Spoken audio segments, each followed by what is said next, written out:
사도행전 19장 21절에서 41절 교회를 보호하신 주님이라는 말씀의 제목으로 함께 은혜의 말씀을 나누고자 합니다. 바울 사도의 3차 선교는 목회적이고 보충적인 것이 특징이었습니다. 사도들은 제자들을 채워서 그들이 그리스도를 온전히 고백하고 전파할 수 있도록 그렇게 했어요. 바울 사도의 선교를 좀 정리하자면 1차 선교는 유대주의를 극복하는 게 목적이었어요. 2차 선교는 교회를 돌보는 게 목적이었어요. 3차 선교는 제자들을 보충해서 든든하게 세우는 것이 목적이었어요. 그래서 이 3차 때는 아볼로라는 제자를 채워서 그는 세례 요한의 세례만 알았는데 예수님의 세례와 부활을 가르쳤고 든든하게 세워서 아가야에 큰 은혜를 끼치게 됩니다. 이름 없는 제자들에게 세례를 주므로 성령의 역사가 나타나서 방언을 하고 예언을 함으로 교회의 유익이 될 수 있도록 그렇게 했습니다. 이것이 3차 선교의 특징이고 사도 바울은 에베소에서 오랜 동안 머물면서 3년이나 머물면서 에베소 교회를 가르쳤고 그들도 복음에 든든하게 서서 하나님의 영광으로 일을 하게 됩니다. 그래서 3차 선교는 교회를 채우는 것이고 특별히 제자들을 채워서 하나님의 영광이 되게 했습니다. 오늘 말씀은 아시아 지역에서 발생한 소요와 주님의 보호에 대한 말씀입니다. 먼저 본문 21절에서 22절 말씀을 볼까요? 이 일이 있은 후에 바울이 마게도냐와 아가야를 거쳐 예루살렘에 가기로 작정하여 이르되 내가 거기 갔다가 후에 로마도 보아야 하리라 하고 자기를 돕는 사람 중에서 디모데와 에라스도 두 사람을 마게도냐로 보내고 자기는 아시아에 얼마 동안 더 있으니라. 바울의 에베소 사역이 훌륭하게 마무리됨으로 3차 선교가 마무리되었어요. 사도 바울과 관련된 앞선 사건이 있었지만 에베소 사역은 아주 훌륭하게 끝났고 그리고 이 에베소 사역을 끝으로 사도 바울의 3차 선교는 마무리가 된 것입니다. 그래서 본문은 에베소 사역을 끝났다라는 그런 말로 시작하는 거예요. 바울 사도의 계획은 마게도냐와 아가야를 거쳐서 예루살렘을 갔다가 다시 로마로 가는 거예요. 그러니까 바울 사도의 계획은 최종 목적지가 로마입니다. 사도는 에베소에서 하나님의 구원의 경륜을 가르쳤고 성경을 가르쳤습니다. 그 결과 하나님의 통치가 이 땅에 확정되고 완고하게 확실하게 드러났습니다. 그렇게 바울 사도의 3차 선교가 끝이 났어요. 그리고 마게도냐와 아가야를 거쳐 예루살렘으로 갔다가 로마로 가려고 계획을 세웠습니다. 바울 사도가 로마로 가려는 이유는 로마서 15장에 잘 설명하고 있습니다. 바울은 일루니곤까지 복음을 잘 전파했기 때문에 더 이상 일할 곳이 없다 그렇게 말했어요. 그래서 로마로 가길 원했는데 그가 로마로 가는 이유는 로마 교회의 후원을 받아서 스페인까지 복음을 전파하려고 한 거예요. 로마의 동쪽은 사도 바울이 많은 사역을 했고 일할 곳이 없을 만큼 여기저기 교회가 세워졌고 훌륭하게 복음 전도 사역이 잘 이루어졌지만 이제 로마의 서쪽으로 복음이 전파되기를 원했어요. 그래서 로마에 있는 로마 교회가 사도 바울을 도와서 그 일을 할 수 있도록 협력하기를 원했습니다. 바울은 예루살렘에 먼저 가지 않고 바로 로마로 가려고 했지만 이방인 교회가 헌금한 사랑의 선물을 예루살렘 교회에 전달해야 했기 때문에 먼저 예루살렘에 갈 수밖에 없었어요. 예루살렘의 일을 마무리하고 로마로 가려고 계획했던 거예요. 그런데 바울이 아시아에 있을 때 큰 소요가 일어났습니다. 본문 23에서 29절 말씀을 볼까요? 그때쯤 되어 이 도로 말미암아 적지 않은 소동이 있었으니 즉 데메드리오라 하는 어떤 은장색이 은으로 아데미의 신상 모형을 만들어 직공들에게 적지 않은 벌이를 하게 하더니 그가 그 직공들과 그러한 영업하는 자들을 모아 이르되 여러분도 알거니와 우리의 풍족한 생활이 이 생업에 있는데 바울이 에베소뿐 아니라 거의 전 아시아를 통하여 수많은 사람을 권하여 말하되 사람의 손으로 만든 것들은 신이 아니라 하니 이는 그대들도 보고 들은 것이라. 우리의 이 영업이 천하여질 위험이 있을 뿐 아니라 큰 여신 아데미의 신전도 무시당하게 되고 온 아시아와 천하가 위하는 그의 위엄도 떨어질까 하노라 하더니 그들이 이 말을 듣고 분노가 가득하여 외쳐 이르되 크다 에베소 사람의 아데미여 하니 온 시내가 요란하여 바울과 같이 다니는 마게도냐 사람 가이오와 아리스다고를 붙들어 일제히 연극장으로 달려 들어가는지라. 바울 사도가 아시아에 있을 때 적지 않은 소동이 일어났습니다. 에베소는 아데미를 신으로 섬기는 그런 도시였어요. 특별히 은으로 신상 모형을 만들어서 파는 사람들이 조합을 이루어서 많은 돈을 벌고 있었습니다. 같은 일을 하는 사람끼리 모여서 독과점을 하니까 큰 수입을 낼 수가 있는 거예요. 아데미 신상을 만드는 사람들이 이 사람과 저 사람이 경쟁하는 것이 아니라 같이 작업을 하면서 가격을 담합을 하고 형성을 하고 있었기 때문에 적지 않은 가격으로 팔아서 큰 수입을 내고 있었습니다. 그런데 바울 사도가 전한 복음으로 인해서 그들의 신이 천시되었다라고 주장했어요. 바울이란 사람이 사람의 손으로 만드는 것은 신이 아니라고 했기 때문에 그들의 직업이 천하여질 뿐만 아니라 그들의 수입이 끊어질 위험에 놓였다라고 생각하고 소동을 일으켰습니다. 왜냐하면 자기들의 수입이 끊어질 것을 아주 위협적으로 느꼈기 때문에 그렇게 한 거예요. 그래서 소동을 일으켰고 많은 사람이 이들의 선동에 동참을 했습니다. 아데미 신을 무시하는 사람이 나타났다는 소문에 많은 사람이 모여서 소동을 했어요. 사람들은 크다 에베소 사람의 아데미여라고 소리를 쳤고 그리고 오랫동안 소요를 일으켰습니다. 이 아데미라는 신은 미의 여신이에요. 비너스의 이름이 아데미입니다. 이 신은 여신이고 그리고 풍성의 상징인 신입니다. 구약의 바알 신과 같은 신이라 할 수 있어요. 풍족함의 신이에요. 자손이 많아지게 하는 신이고 풍요의 신이에요.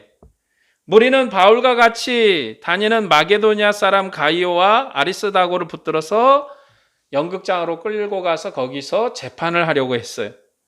그런데 그곳에 모인 무리 중에 태반이나 어찌하여 모였는지를 알지 못했어요. 많은 사람들이 모이긴 모였는데 갑자기 소동이 나서 자기들도 따라와서 하긴 했는데 무슨 일로 모였는지는 잘 몰랐다는 거죠. 본문 35에서 41절 말씀을 볼까요? 서기장이 무리를 진정시키고 이르되 에베소 사람들아 에베소시가 큰 아데미와 제우스에게 내려온 우상의 신전지기가 된 줄을 누가 알지 못하겠느냐? 이 일이 그렇지 않다 할 수 없으니 너희가 가만히 있어 무엇이든지 경솔히 아니하여야 하리라. 신전의 물건을 도둑질하지도 아니하였고 우리 여신을 비방하지도 아니한 이 사람들을 너희가 붙잡아 왔으니 만일 데메드리오와 그와 함께 있는 직공들이 누구에게 고발할 것이 있으면 재판날도 있고 총독들도 있으니 피차 고소할 것이요 만일 그의 무엇을 원하면 정식으로 민회에서 결정할지니라. 오늘 아무 까닭도 없는 이 일에 우리가 소요 사건으로 책망받을 위험이 있고 우리는 이 불법 집회에 관하여 보고할 자료가 없다 하고 이에 그 모임을 흩어지게 하니라. 지금 이 소요가 났을 때 그 도시를 다스리는 서기장이 무리를 찾아왔고 그들을 진정시켰습니다. 백성들은 관료가 왔기 때문에 조용하게 그의 말을 기다렸어요. 그리고 그는 대중들에게 이 사람이 신전 물건을 도둑질한 것도 아니고 우상을 업신여겨 말한 것도 아닌데 이렇게 모여서 소동을 하느냐고 무리를 먼저 진정을 시켰습니다. 지금 바울이 복음을 전하면서 사람의 손으로 만든 것은 신이 아니다라고 전파를 했는데 지금 잡아온 사람은 바울과 함께 다니던 사람들이에요. 그 사람이 뭘 했냐는 거죠. 그냥 바울과 함께 다녔던 사람인데 길에서 만나서 무작위로 잡아온 거예요. 그리고 재판할 날이 있으니까 정식으로 재판을 요청하라고 그렇게 말을 했어요. 정식으로 재판을 해라. 그러면서 이번 소동으로 책망받을 위협이 있다고 무리에게 경고를 했습니다. 이 불법 집회에 관해서 보고할 내용이 없다. 그렇게 하자 무리가 흩어졌어요. 무리에게 야 너희들 집에 가라 이렇게 설득한 게 아니라 이 불법 집회에 대해서 내가 보고할 내용이 없다라고 하니까 사람들이 흩어진 거예요. 왜냐? 로마는 법의 나라였습니다. 로마는 많은 나라를 정복하면서 항상 그 나라의 종교의 자유를 보장해 줬어요. 그래서 헬라 지역이었던 아시아 지역을 정복하고도 여전히 제우스 신이나 아데미 신이나 기타 신을 섬기는데 아무런 제약을 두지 않았어요. 그리고 사람들이 왕래하고 자유롭게 상업을 할 수 있도록 자유를 줬어요. 심지어 유대 지역을 정복했을 때도 유대인들이 여호와의 신전을 섬기며 그들의 종교를 여전히 유지할 수 있도록 자유를 줬어요. 뿐만 아니라 로마에서 생활하는 유대인들이 회당을 이루면서 자신들의 신앙을 따라 여호와를 섬기는 것에 대해서 크게 관여하지 않았습니다. 이처럼 로마는 각 나라에 자유를 주고 종교를 인정하는 그러한 정책을 썼는데, 왜냐하면 그 통치한 지역을 안정적으로 통치하기 위해서 그렇게 한 거예요. 그 지역의 안정, 그 지역의 안녕을 유지하기 위해서 그렇게 한 거죠. 그런데 만일 통치 지역에서 안정을 깨트리고 소동이 일어난다면 로마는 군대를 동원해서 그 지역을 무자비하게 처벌했습니다. 로마에 있어서 각 지역의 우선 과제는 뭐냐면 반란과 소동에 대해서 굉장히 엄중하게 대처했고, 반란과 소동으로 안정적인 환경이 깨지는 것을 매우 우려했어요. 그렇기 때문에 이 소동이 난다든지 반란이 나면은 로마가 굉장히 민감하게 반응을 했습니다. 그 일이 왜 일어났는지, 그 일로 말미암아 입은 피해는 뭔지, 이런 것들을 다 조사를 해가지고 무자비한 정책으로 그들을 대하기도 했다는 거죠. 그렇기 때문에 이 지역의 책임자라 할지라도 소동이 나면 문책을 당해요. 그리고 그 도시는 자유를 박탈당하고 로마 군대를 동원해서 무서운 처벌을 내렸습니다. 그런데 아시아 지역의 중요한 도시인 에베소에서 불법 집회를 했지만 관료가 이 내용에 대해서 보고할 내용이 없어요. 이 서기장은 헬라인이에요. 총독은 로마 사람이고, 지금 이 사람이 이제 조사를 나온 거예요. 무슨 일로 이 사건이 났는가라고 조사를 나왔는데 로마법에 하나도 걸릴 게 없어요. 로마법에 아무런 문제가 없는 종교적인 문제로 지금 분쟁이 났기 때문에 이 서기장이 보고할 내용이 없는 거예요. 이 소동은 불법 집회인 거예요. 자기들의 종교 문제로 사회 질서를 무너뜨리고 사회의 안녕을 무너뜨리는 불법 집회를 한 거예요. 그러니까 서기장이 총독에게 내가 보고할 내용이 없다. 그건 뭔 얘기냐? 이 불법 집회에 대해서 선동하고 이 불법 집회를 주도한 사람이 처벌될 수 있는 대단한 위험한 사건을 벌린 상황이 된 거예요. 그래서 서기장이 이 일로 에베소에 문제가 생길 것이라고 경고하니까 무리가 두려움을 가지고 흩어진 거예요. 옛날이나 지금이나 문제가 생기면 책임질 사람이 별로 없어요. 항상 좋은 일에는 내가 했다고 나서는 사람들이 많은데 문제에는 책임질 사람들이 별로 없어요. 그래서 이 사람들이 흩어진 것은 책임을 지지 않으려고 사람이 흩어진 거예요. 이 소동이 몇 날이 가고 며칠이 가면 굉장한 위험한 소동이 생기기 때문에 주동자로 몰려서 죽거나 심한 처벌을 받거나 굉장한 일을 당할 수 있기 때문에 빨리 거기에서 발을 빼고 흩어진 거예요. 바울 사도가 활동하던 시대는 로마가 세상을 지배하던 시대입니다. 로마의 법이 세상을 지배하고 있었어요. 그래서 사도 바울은 로마로 가려고 했던 거예요. 그는 로마 교회의 도움을 받아 스페인으로 가려고 했습니다. 로마 교회를 복음으로 바르게 세우고 그들의 도움을 받아 로마의 서쪽까지 가서 선교하려고 했어요. 로마가 지배하고 통치하던 지역에 하나님의 복음을 든든히 세우려고 했던 것은 로마의 법이 사도 바울과 그리고 주의 제자들을 지키고 있었기 때문에 그렇습니다. 바울 사도의 사역을 가장 많이 회방한 것은 유대인들이었어요. 그리고 이방인들은 우상으로 소득을 보고 있었는데 바울의 가르침으로 손해를 봤다고 소동을 했습니다. 그러나 유대인의 관계도 모든 우상의 권세도 교회를 해할 수가 없었다는 거죠. 바울만 손대지 못한 것이 아니라 믿는 제자들도 손을 못 댔다. 이 에베소서에 있었던 이 소동의 사건은 하나님이 로마의 법으로 바울만 지킬 뿐만 아니라 그의 제자들도 지킴으로 그 누구도 그들의 복음과 그들의 하는 일을 방해할 수가 없었다는 것이죠. 그것이 이 사건의 핵심입니다. 왜 사도 바울이 로마로 가려고 했는가? 그리고 로마의 서쪽으로 가려고 했는가?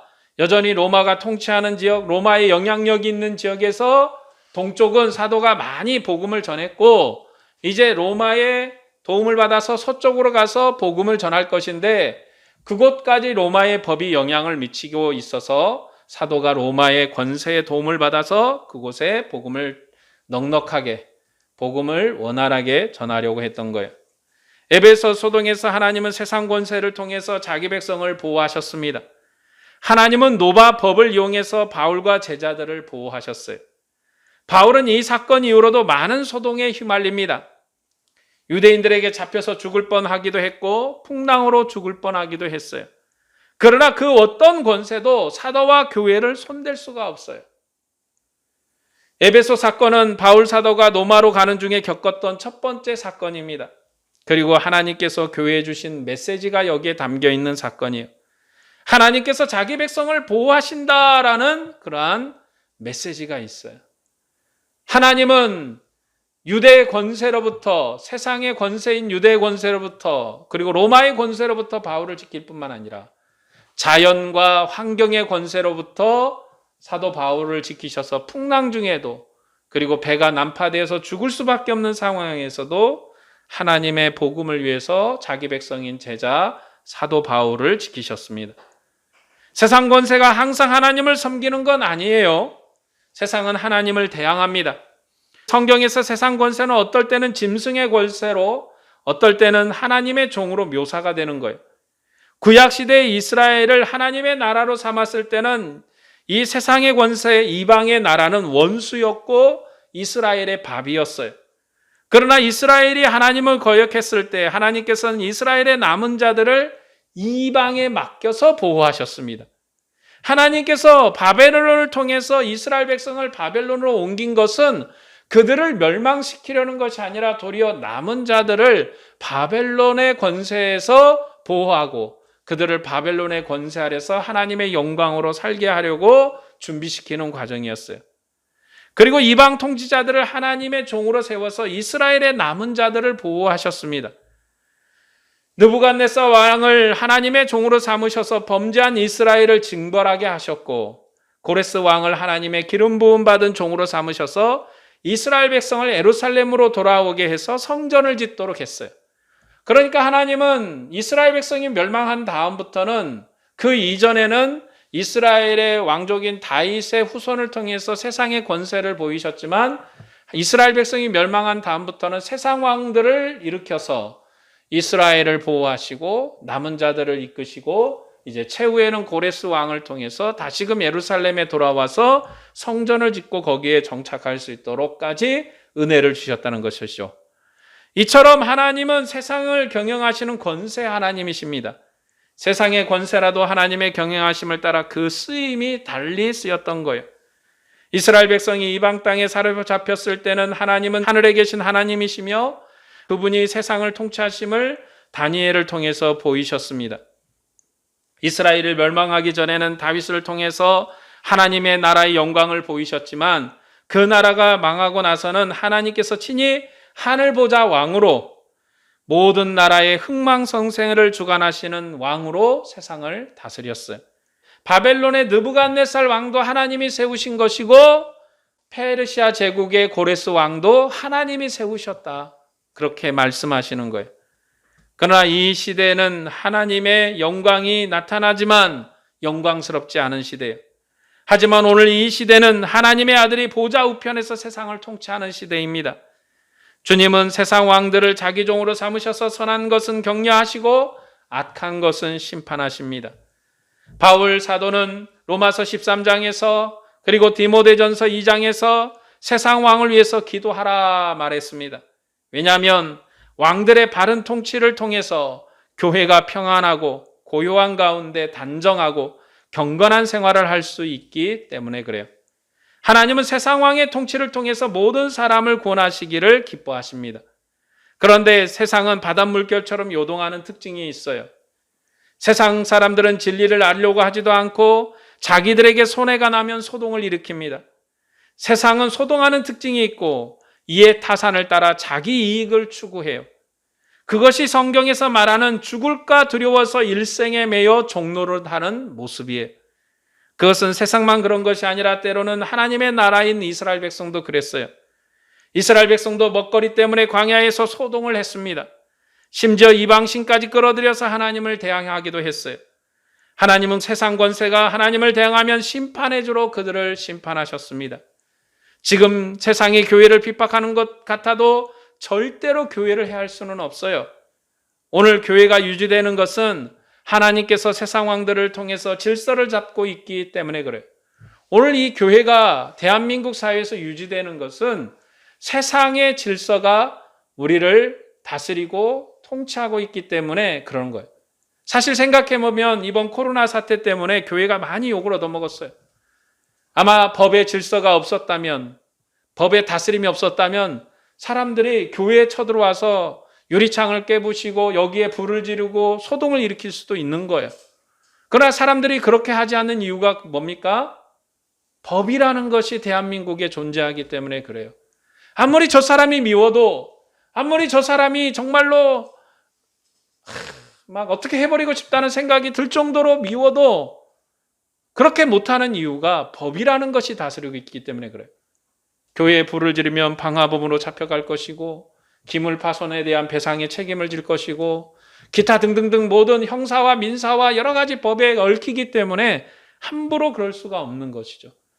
정상적인 사람, 이성적인 사람이라면 그렇게 할 수가 없는 거예요. 그러니까 교회가 유지되는 것은 하나님께서 세상 왕들을 통해서 질서를 잡고 있기 때문에 그래요.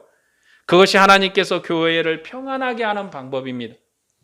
아마 이번 코로나 사태로 교회가 정말 세상에 미운털이 됐는데 이 법이라는 게 없었으면 크게 피해를 봤을 거예요.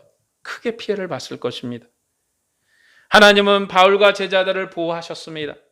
로마 권세가 항상 온전한 것은 아니지만 하나님은 그 권세를 통해서 자기 백성을 보호하셨어요. 그러나 주님께서 이 땅에 다시 오실 때까지 악한 대적은 힘을 모아서 교회를 대적할 것입니다. 하지만 주님께서 교회를 눈동자처럼 지키시기 때문에 머리털 하나도 해하지 못할 것이에요. 주님은 사도들을 옥중에서 아무런 상처 없이 건지시고 보호하셨습니다. 구약 때는 이방 땅에 포로된 남은 자들을 사자굴과 풀무불에서 구원하셨습니다. 그리고 지금은 부활하신 주님께서 교회를 보호하시고 은혜를 베푸십니다. 우리는 세상의 어떤 소동에도, 세상의 어떤 이해타산에도 주님을 위해서 살아야 돼요. 주님의 나라는 부활하신 주님의 권능이 통치하는 나라입니다. 그래서 귀신을 쫓아낸 것이고 병든 자를 치료하셔서 주님께서 생명의 왕이시고 권능의 왕이심을 세상에 나타내신 거예요.